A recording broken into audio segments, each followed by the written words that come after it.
Welcome to another DK Custom Products video. My name's Kevin, this is Dwayne. And today we're going to share some exciting news about an upcoming event.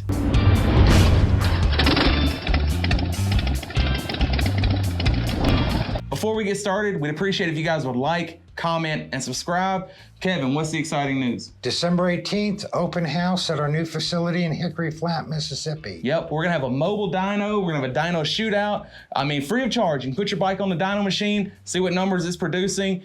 We're gonna have refreshments. We're gonna have tours around the shop. We have a new packaging facility, new manufacturing facility, new office area. We'd love to show you that.